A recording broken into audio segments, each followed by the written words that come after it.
شیطان انسان کو ہر وقت اپنے شکنجے میں لانے کی کوشش کرتا رہتا ہے۔ جب شیطان بندے پر حاوی ہو جاتا ہے تو اس بندے کے ذہن میں مختلف قسم کے وسوسے پیدا کرتا رہتا ہے۔ وہ ہر طرح سے انسان کے دل و دماغ میں ایسے خیالات پیدا کرتا رہتا ہے کہ انسان کو اللہ تعالیٰ کی راہ پر چلنے سے دعوت کر دوں۔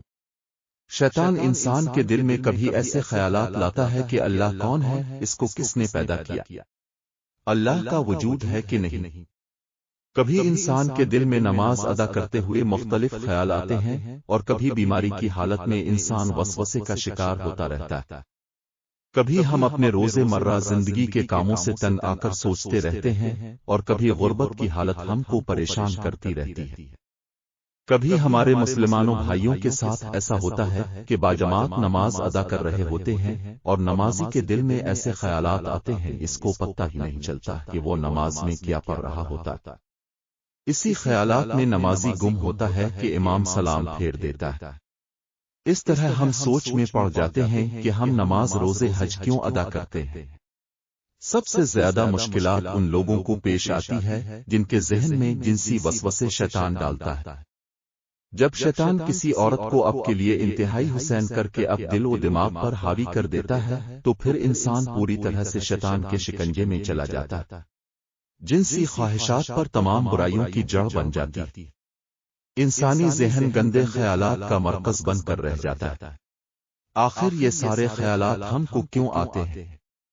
ان خیالات کے بارے اسلام میں کیا حکم ہے کہ اگر یہ خیالات ہم پر حاوی ہو جائیں تو ان کا حل کس طرح کیا جائے؟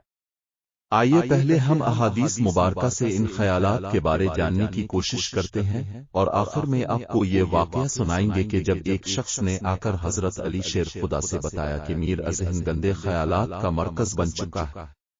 ناظرین گرامی، حضرت ابو ہریرہ سے روایت ہے کہ صحابہ کرام میں سے کچھ لوگ نبی کریم کی خدمت میں حاضر ہو کر عرض کرنے لگے کہ ہم اپنے دلوں میں کچھ خیالات ایسے پاتے ہیں کہ ہم میں سے کوئی ان کو بیان نہیں کر سکتا۔ آپ نے فرمایا کیا واقعی تم اسی طرح پاتے ہو، یعنی گناہ سمجھتے ہو؟ صحابہ کرام نے عرض کیا جی ہاں۔ آپ نے فرمایا یہ تو واضح ایمان ہے۔ محدثین اس حدیث کی وضاحت کچھ اس طرح کرتے ہیں کہ صحابہ کے اس جملہ ہم اپنے دلوں میں کچھ خیالات ایسے پاتے ہیں کہ ہم میں سے کوئی ان کو بیان نہیں کر سکتا کا مطلب یہ ہے کہ ہم اپنے دلوں میں بری چیزیں پاتے ہیں، مثلا اللہ کو کس نے پیدا کیا، اور وہ کیسا ہے، اور کس چیز سے ہے، اور اس طرح کی اور چیزیں کہ جن کا بیان کرنا بھی مشکل ہے، اس لیے کہ ہمیں معلوم ہے کہ یہ قبیح باتیں ہیں، اور ان میں سے کوئی چیز بھی ایسی نہیں ہے کہ ہم اس پر اعتقاد رکھیں، بلکہ ہم جانتے ہیں اللہ قدیم ہے، ازل سے ہے، ہر چیز کا خالق ہے، مخلوق نہیں ہے۔ تو ایسے خیالات جو ہمارے دل میں آتے ہیں ان کا کیا حکم ہے؟ تو آپ نے یہ جواب دیا کہ یہ تو سری ایمان ہے، اس لیے تم اس وساوس کو دل میں پانے کے بعد جھڑک دیتے ہو اور اس کو برا سمجھتے ہو، تو یہ تمہارے ایمان کی علامت ہے۔ لہذا ان خیالات اور وسوسوں سے پریشان نہ ہوں، اور ان کا علاج یہ ہے کہ ان کی طرف بالکل دھیان نہ دیا جائے۔ بعض علماء نے وساوس میں مبتلا اشخاص کی تسلی و تسکین کے لیے کہا ہے کہ جس طرح چور اس گھر میں جاتا ہے جہاں کچھ مال و متاع ہوتا ہے، اسی طرح جس دل میں ایمان ہوتا ہے شیطان وہاں آ کر وساوس ڈالتا ہے۔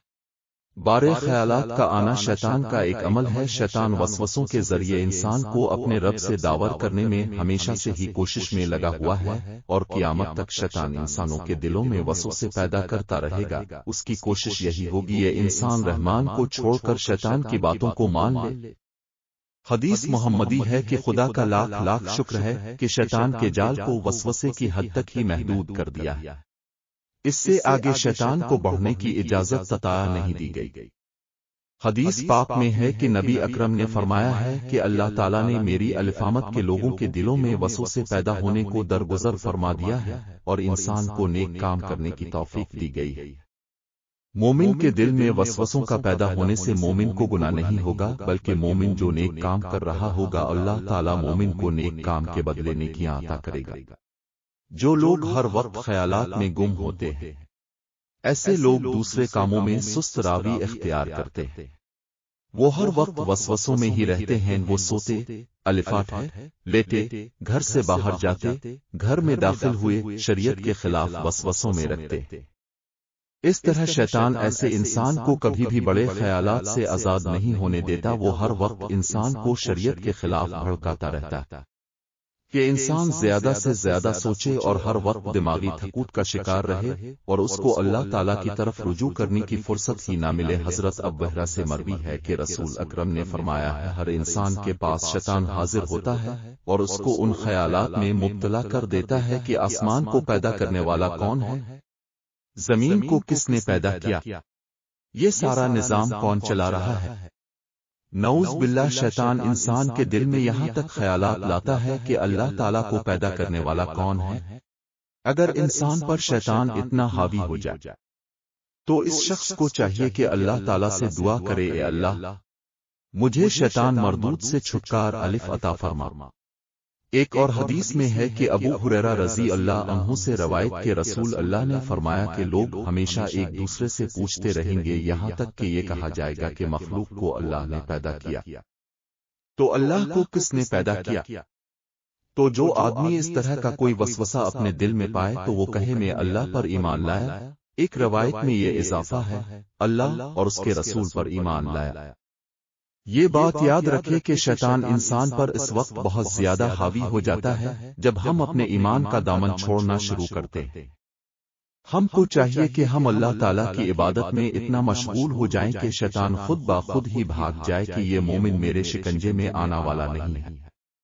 ہم کو 5 وقت کی نماز با جماعت قائم کرنی چاہیے، قرآن پاک کی تلاوت ہر روز کرنی چاہیے، عمرہ، حج، زکوٰۃ کرنی چاہیے، ہر وقت اللہ تعالیٰ کا ذکر کرتے رہنا چاہیے اور اس بات پر یقین رکھنا چاہیے کہ اللہ تعالیٰ ایک ہے، اس کی نہ کوئی اولاد ہے اور نہ ہی اس کو کسی نے پیدا کیا ہے، وہ واحد ہے، صرف وہی عبادت کے لائق ہے۔ حضرت محمد کے آخری نبی ہیں، زندگی اور موت دینے والا صرف اللہ تعالیٰ ہی ہے۔ حرام کمائی سے اجتناب کرے۔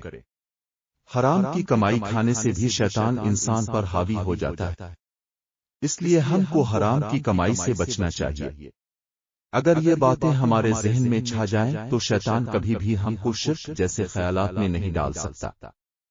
ایک دفعہ ایک شخص حضرت علی کی بارگاہ میں حاضر ہوا اور کہنے لگا، اے علی مجھے ہر وقت بارے خیالات آتے رہتے ہیں، میں ان سے کس طرح چھٹکارا پا سکتا ہوں؟ حضرت علی نے فرمایا کہ حرام کی کمائی اور حرام کے کاموں سے ہمیشہ اجتناب کرو، کیونکہ حرام کی کمائی اور حرام کاموں کی وجہ سے بھی انسان کے دل میں بارے خیالات آتے رہتے ہیں۔ جب بھی تم حلال کی روزی کھانے کے لیے اپنے دسترخوان پر بیٹھو تو غفور و اللہ الرحمن پڑھ کر پھونک مارو۔ اگر آپ اس عمل کو اپنا لوگے تو تم کو بارے خیالات آنے بند ہو جائے گے۔ لہذا ان وسوسوں کے علاج کے لیے اللہ سے پناہ مانگتے ہوئے مندرجہ ذیل اعمال کریں کا کثرت سے ورد بھی ہر طرح کے شیطانی شکوک و وساوس کے دور کرنے میں مفید ہے۔ اللہ تعالیٰ سے دعا ہے کہ اللہ تعالیٰ ہم کو حق حلال کی روزی کمانے کی توفیق عطا فرمائے اور ہمارے دل سے تمام وسوسوں کو دور فرمائے۔ آمین۔